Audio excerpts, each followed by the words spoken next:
A'udzu billahi minasy syaithanir rajim. Bismillahirrahmanirrahim. Qala rabbi ij'al li ayah. Qala ayatuka alla tukalliman nasa thalatha layalin sawiyya. فخرج على قومه من المحراب فأوحى إليهم أن سبحوا بكرة وعشيا. Berkatalah Zakaria, Rabbi, berikanlah untukku sebuah pertanda bahwa aku akan punya anak laki-laki. Allah berfirman, tanda-tanda bagimu adalah engkau tidak akan bisa berbicara dengan manusia selama 3 malam berturut-turut. Maka keluarlah Zakaria kepada kaumnya dari mihrabnya dan memberi mereka isyarat supaya mereka bertasbih kepada Allah setiap pagi dan petang. Ini adalah adegan, kita lanjutin sekitar 2 menit sebelum azan. Ini adalah adegan ketika Nabi Zakaria dapat berita gembira akan punya anak laki-laki.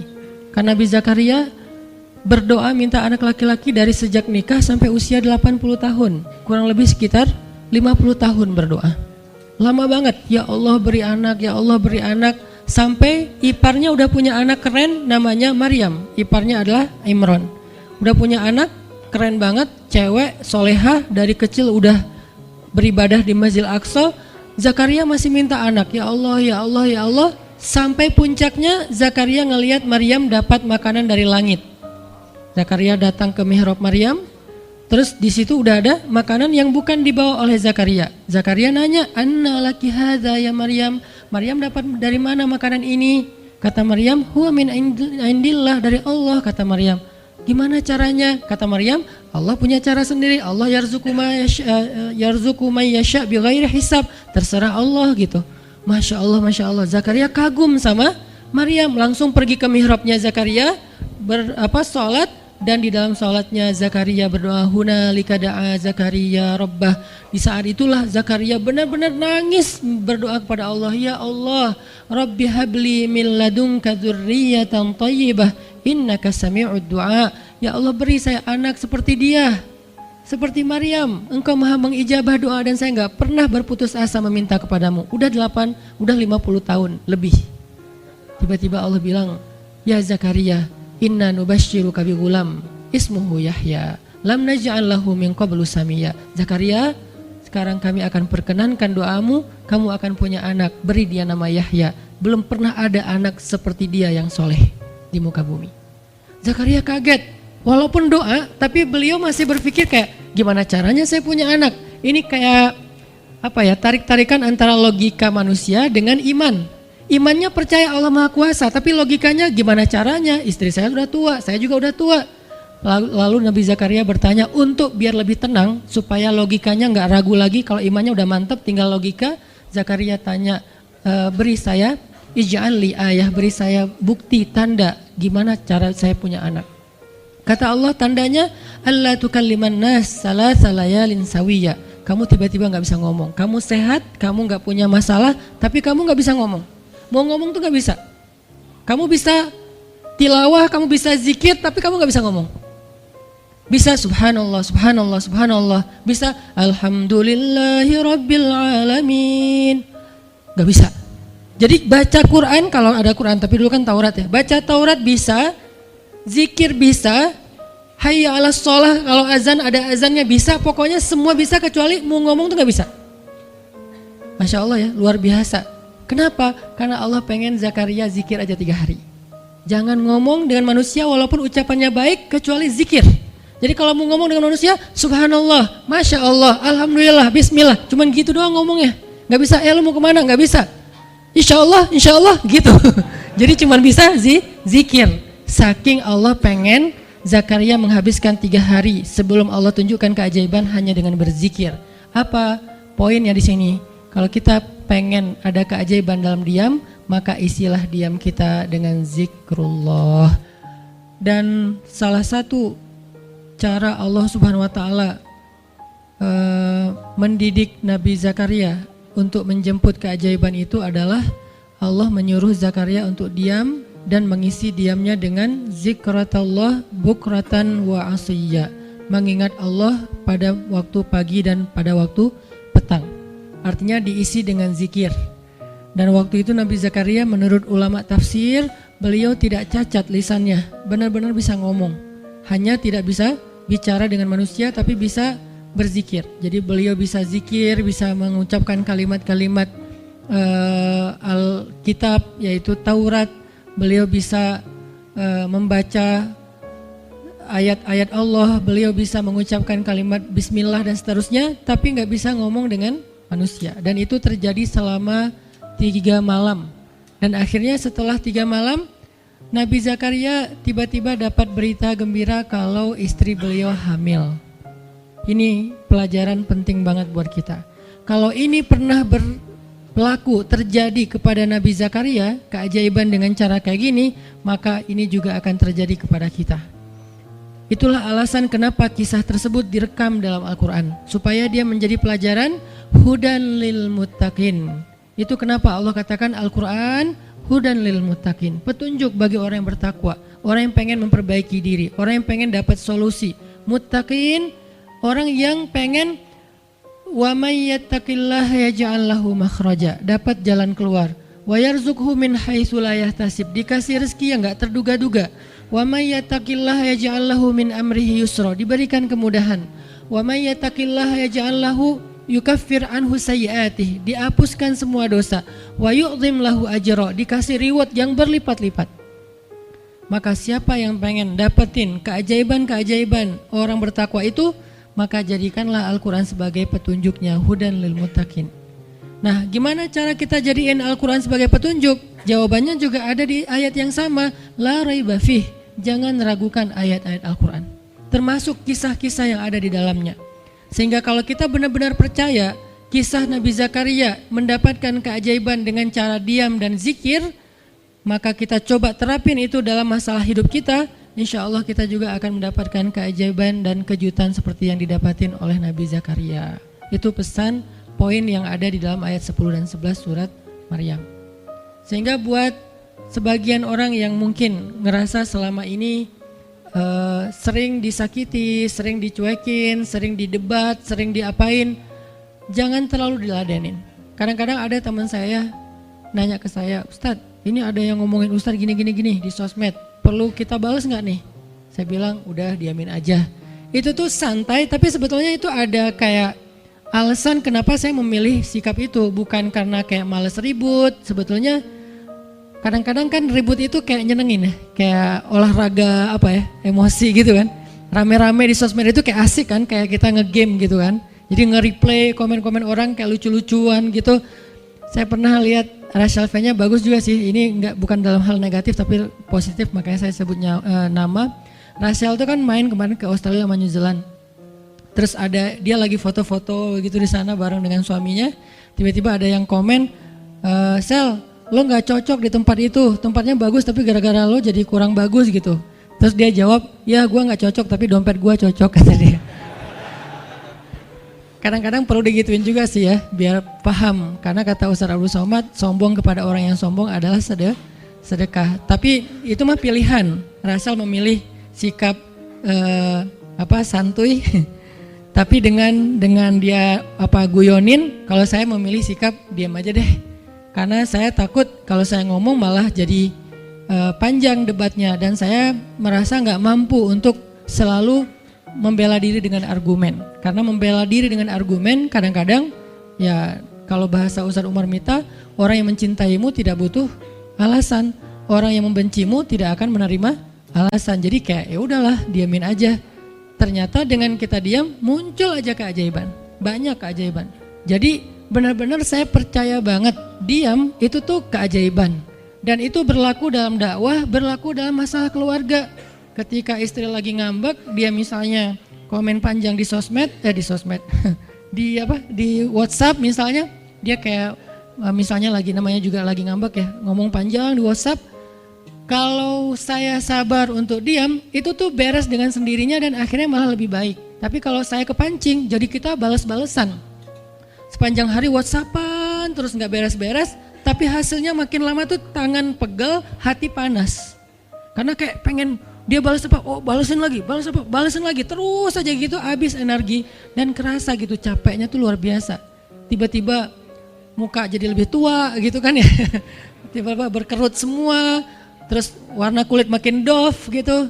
Ini gara-gara efek stres kali ya. Jadi intinya adalah jangan diladenin, diamin aja setelah kita klarifikasi fitnah. Kalau itu berbentuk fitnah, tetap kita butuh tabayun, klarifikasi biar tidak menyebar fitnah. Tapi beres klarifikasi nggak usah diperpanjang.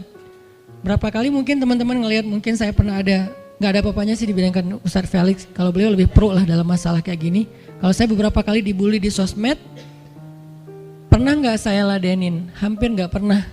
Cuman klarifikasi maksudnya, udah beres, diamin aja, diamin. Sepahit apapun, sepanas apapun kalimatnya, yang kadang-kadang Ustadz nggak baca, penasaran soalnya. Kalau kita diam karena nggak baca mungkin nggak ada challenge-nya kan. Ini baca komennya semua sampai ribuan itu satu-satu dibaca. Fakuli washrobi wa qarri aina fa imma tarayinna minal bashari ahadan فقولي إني نذرت للرحمن صوما فلن أكلم اليوم إنسيا فأتت به قومها تحمله قالوا يا مريم لقد جئت شيئا فريا يا أخت هارون ما كان أبوك امرأ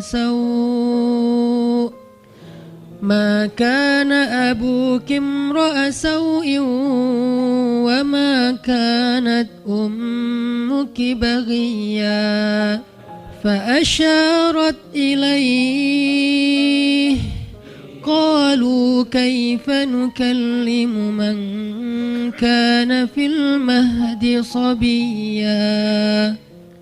Dan maka makan dan minumlah dan bersenang hatilah engkau wahai Maryam, dan jika engkau bertemu dengan seseorang katakanlah sesungguhnya saya telah berazam untuk berpuasa pada hari ini dan saya tidak akan berbicara dengan manusia pada hari ini. Lalu Maryam pun datang kepada kaumnya sambil menggendong bayinya. Kaumnya berkata, wahai Maryam, engkau datang kepada kami dengan membawa, kalau bahasa kita itu pembawa apa istilahnya, sial, dengan membawa keburukan. Jadi kayak dianggap pembawa kesialan. Wahai saudari Harun, sesungguhnya ayahmu bukanlah seorang yang nista ataupun pendosa, dan begitu juga dengan ibumu bukanlah perempuan yang hina. Lalu Maryam memberi isyarat, fa'asyarat ilaih, memberi isyarat dengan menunjuk ke arah bayinya. Lalu mereka berkata, bagaimana kami akan berbicara dengan seorang bayi yang masih digendong oleh ibunya, maksudnya masih terlalu kecil. Ini adalah cuplikan adegan Maryam ketika baru pulang kampung. Jadi ceritanya di ayat sebelumnya, ketika kandungan Maryam semakin besar dan nggak bisa disembunyikan dari penglihatan manusia, Maryam pun pergi menjauh ke sebuah tempat yang tidak ada siapa-siapa. Fahamalathu fantabadat bihi makanan qasiyya. Dia menjauh, mengucilkan diri ke tempat yang nggak dilihat oleh siapa-siapa sampai melahirkan. Jadi kurang lebih sekitar 3 bulan 4 bulan Maryam nggak ada di Al-Quds, nggak ada di Masjid Al-Aqsa dan sekitarnya. Dia pergi mengasingkan dirinya supaya tidak ada yang menghujat Maryam karena ngelihat perutnya sudah semakin besar dan dia nggak punya suami. Setelah melahirkan, akhirnya Allah perintahkan Maryam untuk pulang. Setelah Allah ngasih makan, minum dan kebahagiaan buat Maryam, fakuli washrobi wa qarri aina, dengan adegan korma yang menjatuhkan buah-buah rutop dan seterusnya, pulanglah Maryam. Nah, Maryam tahu ketika dia pulang dengan membawa bayi, dia pasti akan dihujat, dicela, dicaci maki, dibully oleh kaumnya. Lalu Allah memberi kepada Maryam bekal. Gimana cara ngadepin yang kayak gitu-gitu? Kata Allah, kalau kamu ketemu manusia, ketemu orang-orang, ketemu kaummu, bilang ke mereka, saya tidak berdebat hari ini. Saya nggak akan berdebat. Jadi dia tetap bisa ngomong. Tapi dia bilang, saya nggak akan berdebat. Saya nggak akan bicara dengan siapapun hari ini, karena saya sudah bernazar untuk diam. Bilang kayak gitu kepada kaummu. Maka fa'atat bihi qaumaha tahmiluh. Maka datanglah Maryam kepada Al-Quds, kepada kota Al-Quds dengan membawa bayinya yang digendong. Datang. Baru dari ujung kota kelihatan Maryam, muncullah orang-orang Bani Israel semuanya rame di pasar-pasar mereka, semuanya menghadang Maryam. Maryam tiba-tiba dihadang di gerbang kota Al-Quds. Gak boleh masuk kota Al-Quds. Tadinya ada yang satu orang lihat, Maryam, langsung dia datang ke kota, dia umumkan ke semua orang, wahai Bani Israel, perempuan yang hina yang kita cari-cari sekarang sudah datang membawa bayi haramnya, membawa bayi selingkuhnya, membawa bayi hasil zinanya. Akhirnya orang-orang yang ada di Masjidil Aqsa, yang ada di rumah-rumah, yang ada di pasar, semuanya berkumpul di depan gerbang kota. Menghalang Maryam masuk. Kebayang gak perasaan Maryam? Padahal dia itu lahir di situ, dia beribadah di situ, ayahnya orang situ, ulama pula, pamannya nabi pula di situ, tapi dia sekarang dihadang oleh semua penduduk Al-Aqsa, penduduk Al-Quds, Bani Israel. Ketika Maryam mendekat, mereka mengatakan, ya Maryam, laqad ji'ti syai'an fariya. Ini bahasa Al-Quran. Kalau aslinya lebih tercela daripada ini, karena ini bahasa Al-Quran yang tinggi, Allah menggunakan bahasa simbolik saja. Yang terjadi, mereka mencela Maryam. Mereka bilang, Maryam kamu pembawa sial, Maryam kamu perempuan hina, Maryam kamu tukang zina, Maryam kamu selingkuh, Maryam kamu ternyata pelakor, segala macam. Kebayang gak seorang perempuan yang mulia dituduh dengan kata-kata kayak gini? Sedih, pengen jawab, pengen bilang, saya ini gak pernah berbuat dosa, ini nih Allah yang ngasih kepada saya gak punya suami, dan saya diberikan anak yang suci dan segala macam. Enggak. Tanya kepada Zakaria kalau gak percaya, saya punya buktinya segala macam. Enggak usah, diam aja. Maryam bisa ngomong kalau mau. Maryam by the way adalah perempuan secerdas Sayyidah Aisyah. Dia itu kayak Aisyah cerdasnya, kayak Khadijah bijaksananya, kayak Fatimah lembutnya, kayak Asiyah sabarnya. Maryam itu istimewa. Sampai sebagian ulama mengatakan Maryam satu-satunya nabi dari perempuan. Satu-satunya nabi dari golongan perempuan. Sebagian kecil ulama ada yang menyebutkan demikian. Sehingga mereka menyebut Maryam alaihassalam. Saking Maryam ini keren banget, istimewa banget. Tapi jumhur ulama sejarah mengatakan Maryam bukan nabi, tapi dia perempuan soleha, orang soleh, bahkan satu dari 4 perempuan sempurna di muka bumi, dan tidak ada yang kelima. Cuman ada 4. Kamula minar rijali katsir, kata Nabi. Laki-laki yang sempurna itu banyak, yaitu para rasul dan para nabi. Walam yakmul minan nisa illa arba'ah. Tidak ada perempuan yang sempurna kecuali 4. Asiyah istri Fir'aun, kemudian Maryam anaknya Imran, kemudian Khadijah istri Rasulullah, dan Fatimah bintu Rasulullah. Artinya Maryam ini istimewa banget. Dia kalau mau argumen, dalilnya lebih banyak daripada para rabi-rabi Yahudi yang ada di situ. Karena ketika Maryam dulu berkhidmat di Masjidil Aqsa, Maryam itu nggak belajar seperti yang lain-lain. Karena kan dulu orang Bani Israel itu paling anti sama cewek ya. Buat mereka perempuan itu kasta kedua. Seolah-olah perempuan itu nggak punya hak yang sama dengan laki-laki. Laki-laki punya hak belajar di Masjidil Aqsa, perempuan nggak boleh. Ini kesenjangan gender di masa Bani Israel dulu. Jadi kalau ada yang mau nuduh Islam sebagai tidak memperhatikan masalah gender, dia harusnya baca sejarah. Justru Islam, Al-Quran, Taurat, Injil mengangkat perempuan untuk setara dengan laki-laki.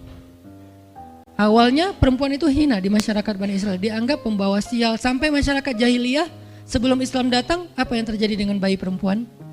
Dibenamkan dalam pasir hidup-hidup, dibunuh, dilempar dari bukit supaya mati langsung seketika. Kenapa? Termasuk Umar pernah membunuh bayi perempuan.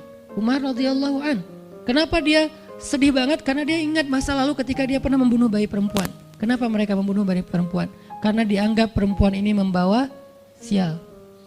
Tapi datang Islam mengubah tradisi itu. Mengubah persepsi publik. Yang tadinya perempuan dianggap hina, dalam Islam dikatakan surga ada di bawah telapak kaki ibu. Muncul harga diri perempuan naik. Apalagi sebaik-baik kalian yang paling baik untuk istrinya dan aku yang paling baik untuk istriku di antara kalian. Muncul lagi hadis, kalau seandainya laki-laki mau bersabar terhadap istrinya, maka harusnya dia bersabar 70 kali sehari kalau dia disakiti oleh istrinya. Yang ke-71 baru dia boleh marah. 70 belum boleh marah. Jadi perempuan, ibu-ibu, istri kalau mau bikin suaminya sebel sampai 69. Atau 70 boleh lah. Tapi yang ke-71, nah ini udah layak dimarahin. Tapi kan gak pernah ada sampai 70 kan.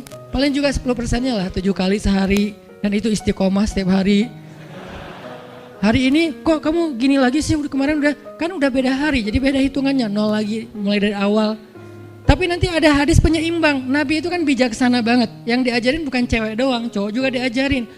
Ketika hadisnya supaya memuliakan perempuan ada, nanti ada lagi hadis laki-laki. Seandainya seorang perempuan menjilat luka dan darah dan nanah di tubuh suaminya, itu belum bisa membayar satu saja kebaikan suami kepada dia. Jadi menjilat lukanya aja belum bisa bayar kebaikan, terus ngapain marah-marah coba. Sehingga dua-duanya ada nasihat untuk suami. Kalau istrinya lagi ngambek, namanya juga lagi sedih, ya udah kamu sabar aja 70 kali. Untuk istri jangan ngambek, karena kalau kalian berbuat baik aja belum bisa bayar kebaikan mereka. Terus gimana dong Ustadz? Ya udah, sekarang solusinya adalah sama-sama mengambil sisi baiknya. Kayak gitu nasihat Nabi. Makanya saya agak kurang setuju kalau khutbah Jumat itu memakai hadis menjilat darah dan nanah. Karena yang dengar suami. Wah bener nih khutbah Jumat, saya senang banget khutbah Jumat hari ini. Pulang-pulang, mah tadi khutbah Jumat keren banget. Nih mah, kebenaran aku catat. Nih mah, gak bisa. Kalau khutbah Jumat pakailah hadis sabar 70 kali. Menasihati suami. Kalau majelis taklimnya ibu-ibu, masalah tadi seandainya saya boleh menyuruh manusia sujud kepada manusia, saya suruh sujud istri kepada suami. Masing-masing ada hadisnya, jangan disilang. Ini gak bijak dalam ceramah, karena harusnya memberi nasihat yang bisa memperbaiki, bukan menambah tuntutan baru. Wah benar nih kalau suami saya dengar, harusnya suami saya datang, Ustadz boleh enggak acara selamatan di rumah saya nanti temanya ini gitu. Kalau perlu ngundang Ustadz yang dia kenal, request dulu untuk ngemojokin pasangan, ini enggak bijak. Balik lagi ke cerita tadi, Maryam tuh pintar banget, cerdas banget. Dari kecil dia udah hafal Taurat. Ibarat anak sekarang hafal Quran. Dan lebih sulit ngafal Taurat daripada Quran. Kenapa? Karena bahasa Al-Quran itu sastra banget. Jadi ngafalnya itu kayak ngafal syair. Itu aja udah susah kan? Kebayang gak ngafal Taurat? Lebih sulit lagi tuh. Dan Maryam dari usia di bawah 5 tahun udah khatam Taurat. Udah tahu tafsir Taurat usia 7 tahun.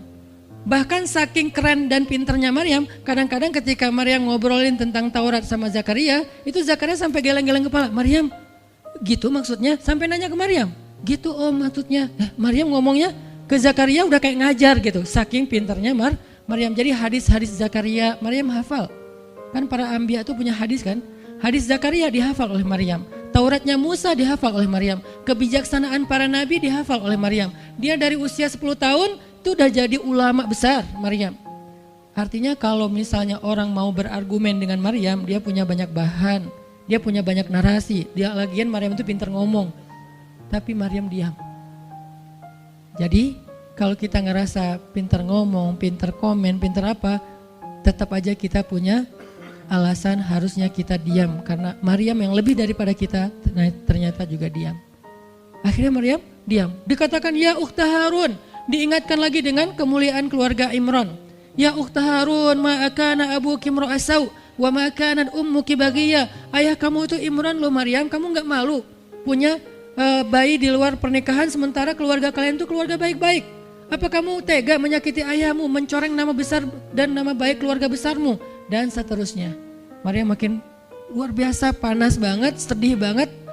Dan Maryam itu yang lebih berat lagi teman-teman. Mungkin kalau kita digituin agak kebal ya. Terutama cowok lah.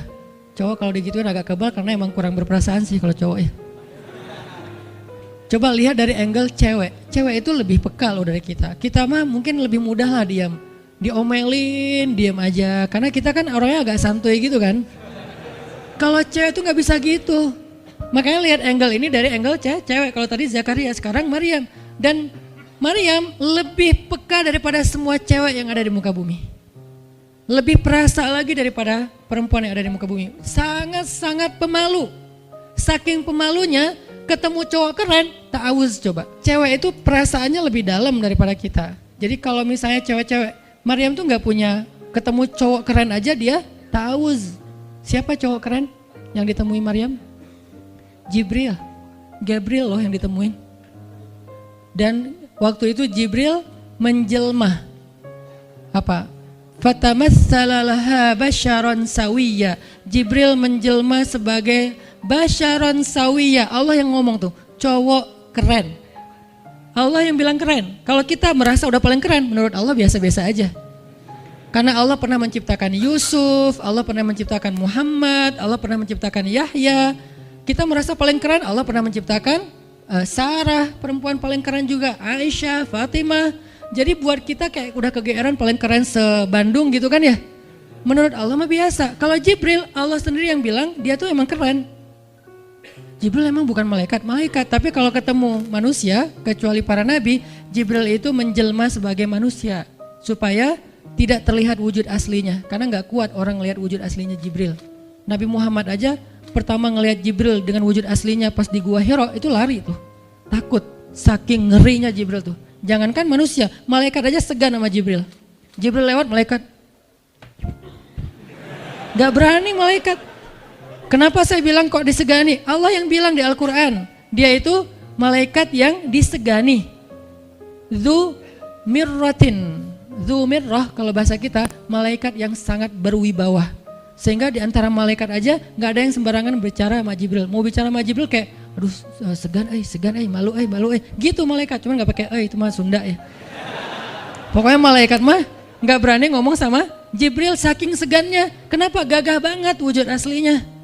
Ketika dia membentangkan sayapnya, itu sayap menutupi timur dan barat. Jadi matahari, bulan, bintang udah gak kelihatan. Yang kelihatan cuma Jibril dengan keagungannya. Itu belum Allah ya, baru ciptaan Allah. Jibril, salah satu makhluk Allah yang paling agung. Sehingga saking kerennya Jibril, Allah gak menyebutnya dengan nama malaikat. Padahal golongannya malaikat, tapi Allah menyebutnya dengan Ruhul Quds, Roh Kudus, yaitu Jibril. Nah ketika ketemu dengan Maryam, Jibril bermisal itu menjelma sebagai basyaron sawiyah, cowok keren banget. Saking kerennya Jibril, Umar aja terkesima ngeliat Jibril. Pernah Jibril datang ngajarin iman, Islam, ihsan kepada Nabi Muhammad, dan Umar ngeliat Jibril terkesima, gak bisa ngomong, diam aja, benar-benar speechless banget nih Umar. Jibril udah pulang, baru Nabi nanya, Umar tahu gak itu siapa? Hah, apa Rasul? Gitu, saking masih kayak terkesima. Apa Rasul? Tahu nggak barusan siapa? Siapa ya Rasulullah? Saya nggak kenal orang itu, kok keren banget. Kata Rasul, itulah Jibril. Masya Allah, itu Jibril. Ya Alhamdulillah bisa ngeliat Jibril langsung, tahu gitu tadi. Gitu ya. Kalau bahasa kita mah udah langsung pengen foto-foto kan sama Jibril. Kebayang nggak cowok sekarang lihat Jibril? Baru lihat apa? Artis Korea aja kita udah kayak gimana kan? BTS atau apa? Udah segala macam. Udah guling-guling. Udah gigit jari, baru BTS doang. Kadang-kadang gak ngeliat BTS langsung, cuma lihat di TV doang, udah aku gak bisa gini, aku gak bisa gitu kan ya. Belum ketemu Jibril loh. Jadi gak ada lah artis sekeren Jibril. Baru Yusuf aja udah pada ngiris tangan, belum malaikat. Sampai ketika cewek-cewek ketemu Yusuf, mereka bilang apa? Ini bukan manusia, ini malaikat. Jadi gantengnya Yusuf tuh bukan ganteng-ganteng apa? Itulah. Ganteng kok hewan gitu kan. Ini ganteng-ganteng malaikat. Belum ada tuh film atau sinetron itu. Yusuf itu ganteng-ganteng ganteng-gantengnya tuh malaikat. Levelnya tuh level malaikat. Jadi kalau ada Jibril, ada Yusuf kayak, nih yang mana Yusuf, mana Jibril ya? Keren dua-duanya. Nah Jibril datang ketemu Maryam bukan di atas panggung rame-rame. Berdua coba, intimate banget kan. Kalau di atas panggung teriak-teriak gak keren lah, biasa aja. Ini tuh berdua, private banget. Di satu ruang kecil, berdua gak ada yang tahu, tiba-tiba Jibril berdiri di depan Maryam, senyum dengan khas senyumnya malaikat yang mematikan gitu.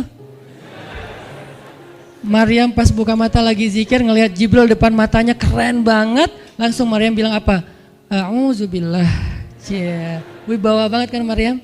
A'udzubirrahmani minka in kunta taqiyya.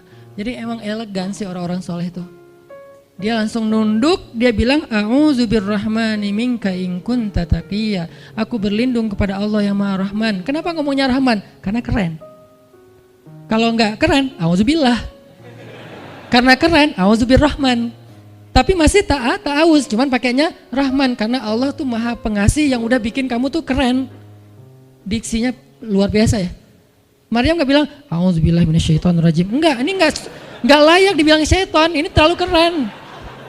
Jadi nggak bisa auzubillah, auzubirrahman. Berarti Maryam itu pinter. Sampai dia bisa memilih diksi Asmaullahil Husna. Dia nggak pakai diksi Allah, dia pakai diksi Ar-Rahman. Karena yang datang itu wajahnya tuh wajah orang baik, tapi keren. Akhirnya auzubirrahmani minka in kunta taqiyya, kata Maryam. Jibril juga elegan, faham maksud Maryam. Maksudnya kamu siapa? Itu pertanyaannya. Maryam nggak nanya, kamu siapa ya? Enggak gitu. Kan kayak culun-culun kayak caper gitu kan. Kamu siapa ya? Aku ada salah sama kamu. Enggak gitu sih Maryam ngomongnya. Saking elegannya Maryam, dia nanya kamu siapa tapi pakai kalimat zikir. Keren gak sih? Kita kadang-kadang zikir A'udzubirrahmani minka in kunta taqiyya. Artinya apa Mbak? Sama-sama gak elegan ya. Kalau Maryam sama Jibril dua-duanya elegan. Bahasa orang elegan tuh emang banyak kode sih. Jadi kita mah yang polos-polos kayak gini, yang remeh-remeh rempeyek gak jelas gini, ya gak akan paham kalau gak baca tafsir. Makanya kalau mau theater of mind, baca Quran itu pakai tafsir, pakai kisah. Baru kita ngerti kondisinya, oh gitu banget ya, dahsyat banget ya kejadian waktu itu. Jibril datang dengan wujud yang kerennya. Maryam pengen nanya kamu siapa, kok tiba-tiba masuk ruangan saya. Tapi bahasanya a'udzubirrahmani minka in kunta taqiyya. Aku berlindung kepada Allah yang Maha Baik darimu kalau kamu takut kepada Allah. Maksudnya kamu siapa? Takut gak kamu sama Allah? Baru Jibril mengatakan saya adalah utusan Allah, berarti malaikat, untuk memberi kabar kepadamu kalau kamu akan punya anak. Baru Maryam melihat gimana saya punya anak. Ya udah ada obrolan nih. Dan mereka udah biasa aja, oh Jibril saya kira siapa, udahlah gak mungkin. Artinya udah kayak gitu nih kesolehan Maryam. Artinya Maryam itu orang yang sangat peka banget, perasaannya dalam banget. Terus nanti ketika Maryam melahirkan anak, tahu gak kata-kata Maryam apa? Ya laitani mittu qabla hadha wa kuntu nasyam mansiya. Saat Maryam merasakan sakitnya kontraksi, mau melahirkan Isa, Maryam itu sambil kontraksi sambil bilang ya laitani mittu qabla hadza wa kuntu nasyan mansiya. Aduhai seandainya saya mati aja sebelum kejadian ini dan saya dilupakan oleh manusia seolah-olah saya tidak pernah ada. Kenapa Maryam ngomong kayak gini? Maryam ngebayangin betapa malunya dia nanti kalau harus membawa bayinya ketemu Bani Israel yang pada bawel. Bani Israel itu terkenal kaum yang paling bawel. Bawelnya banget. Kalau kita baca Al-Baqarah itu isinya kebawelan Bani Israel. Kata Nabi Musa sembelihlah Al-Baqarah. Al-Baqarah itu kan banyak, yang warna apa? Cari yang warnanya bersih. Yang bersih kan juga ada belang-belangnya nggak dikit. Terus yang beratnya berapa kilo, yang dari mana, dari Bali atau NTB atau dari mana? Bawel banget. Udahlah cari aja seekor sapi, sembelih beres. Tapi nanya lagi, bertele-tele. Itulah Bani Israel. Dan Maryam tahu banget karakter kaumnya. Jangankan dengan fitnah kayak gini nih, ketemu Nabi yang udah menyampaikan hal yang benar aja, itu di debatnya tuh habis-habisan.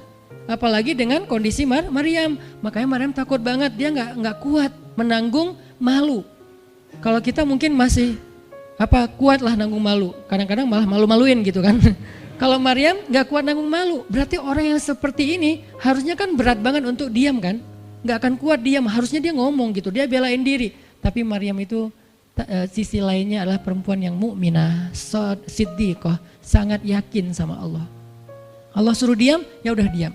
Gimana pun dihujat, diam. Kata Allah diam. Ya Allah mereka bilang saya tuh berzina, diam. Ya Allah bilang ini anak haram, ini anak saya nih, anak yang mulia.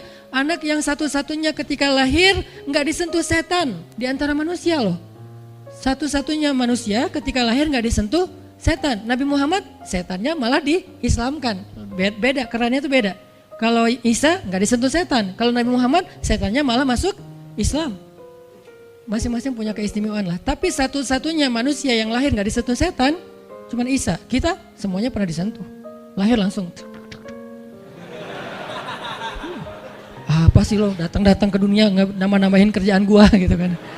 Kita nih orang biasa, jadi pas lahir tuh udah ada langsung setan bisik-bisik, yuwas bisufi sudurinas, makanya disuruh azan kan. Karena kenapa? Biar nggak dibisikin sama setan. Dan kalau bisa suara azan kita harus lebih lembut daripada suara setan, karena setan juga kayak nge-tricky gitu. Saya ibu kamu.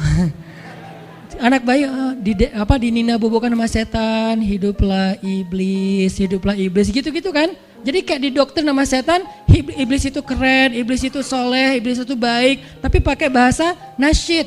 Lagunya tuh kayak akustik gitu, lembut banget gitu kan. Makanya suara muazin kalau azanin anaknya yang lembut, jangan azan Allahu Akbar, asyhadu an la ilaha illallah. Dia malas ke masjid nanti kalau udah dewasa. Kenapa? Gue malas banget dengan suara ini nih. Salahnya siapa coba? Salah ayahnya. Belajar azan di Al-Latif sama Muzammil sama Teras Tahfiz. Biar azannya tuh kayak Allahu Akbar. Bayinya senyum-senyum. Ntar gue bisa lebih dari itu. Canda. Intinya adalah Maryam itu pemalu banget. Jadi dia bisa banget untuk ngebales. Tapi dia diam. Sampai akhirnya fa'asyarat ilaih. Dia memberi isyarat. Arti memberi isyarat, dia nunjuk ke arah Isa alaihissalam yang masih digendong, kalau kalian mau ngomong aja sama bayinya. Allah yang nyuruh kayak gitu. Makin kayak marah dan makin menjadi-jadi orang Bani Israel ketika Maryam memberi isyarat nunjuk ke arah Isa. Mereka bilang, "Ya Maryam, kamu udah gila apa? Sekarang kamu nyuruh kami bicara dengan bayi yang masih dalam gendongan ibunya?" Bener, Maryam tuh ternyata udah stres gila. Dia gara-gara ditinggal sama selingkuhannya, sekarang dia jadi orang gila. Wah, luar biasa tuduhan kepada Maryam. Maryam diam aja, sedih, nahan air mata. Tapi bukan emotikon yang menggenang air mata di sini ya. Nahan aja air mata sampai kemudian Allah datangkan keajaiban, jadikan bayinya bicara. Qala, Isa bicara. Panjang lagi omongannya Isa. Ibuku ini baik, ibuku begini-begini, saya itu hamba Allah, saya itu anak yang suci, saya itu begini-begini, sampai beres baru mereka pada pulang karena mereka merasa terbantahkan semua tuduhan palsu mereka kepada Maryam. Masuklah Maryam, disambut mulia oleh beberapa orang. Maryam itu perempuan mulia, Allah mendatangkan dia sebagai keberkahan. Tadi dituduh pembawa sial, sekarang disebut pembawa berkah. Mulailah Maryam terkenal. Isa dididik, kemana Isa pergi, anak-anak kecil segengnya Isa pengen jadi temannya Isa. Gue temannya Isa lo, gue temannya Isa lo. Gak lama kemudian Isa jadi temannya Yahya. Ketika dia udah bisa main sama Yahya, main berdua sama Yahya. Kemana-mana berdua, Yahya, Isa. Tapi usianya agak jauh berbeda. Ketika Yahya udah masuk SD, Isa barulah lahir. Jadi kayak agak sekitar 7-10 tahun lah kurang lebih mereka jarak usianya. Tapi pas Isa udah remaja, mereka udah nyambung ngobrol. Nah, kelebihan masing-masing, kalau Yahya ini penghafal kitab Taurat, datang Isa, Yahya menghafal kitab Injil. Yahya Nabi, Isa Rasul, satu level di atas Nabi. Kalau Nabi mengikuti ajaran Rasul sebelumnya, kalau Rasul membawa ajaran baru. Jadi sebelum Isa lahir, Yahya mengikuti ajaran Musa dengan kitab Tauratnya. Setelah Isa lahir, Yahya mengikuti ajaran Isa dengan kitab Injilnya. Jadi bisa dibilang Nabi yang mengikuti dua ajaran Rasul, Yahya alaihissalam. Dia menghafal dua kitab suci sekaligus, Taurat dan Injil. Perempuan Maryam radhiyallahu anha, dia menghafal kitab Taurat dan Injil dari anaknya sendiri. Inilah kisah Maryam yang mendapatkan keajaiban dengan cara diam.